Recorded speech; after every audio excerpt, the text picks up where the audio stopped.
Propam Polda Metro Jaya memeriksa 11 orang polisi terkait insiden pembubaran paksa diskusi diaspora di Hotel Grand Kemang, Mampang Perapatan yang terjadi pada hari Sabtu 28 September lalu.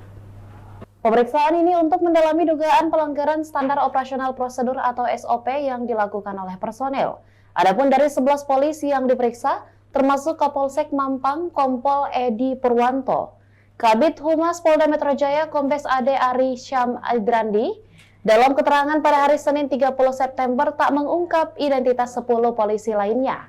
Hanya saja, mereka berasal dari Polsek Mampang, Polres Metro Jaya Jakarta Selatan, dan Polda Metro Jaya yang kala itu bertugas mengamankan aksi unjuk rasa.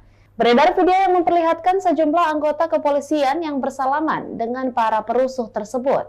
Selain polisi, pemeriksaan juga menyasar 2 petugas security dan manajer Hotel Grand Kemang. Adapun Kapolri Jenderal Listio Sigit Prabowo telah memerintahkan anak buahnya untuk menindak tegas premanisme dan anarkis yang dilakukan oleh kelompok masyarakat dengan alasan apapun. Polri pun mengecam keras aksi kekerasan yang terjadi di hotel tersebut. Saat ini polisi masih mendalami motif para pelaku pembubaran diskusi tersebut.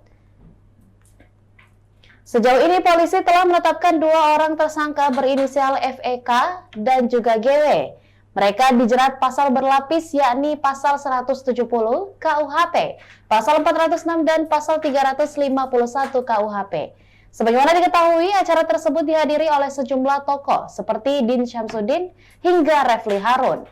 Adapun dalam video viral, terlihat puluhan orang tak dikenal mayoritas menggunakan topi dan masker itu secara brutal merusak properti yang terpasang.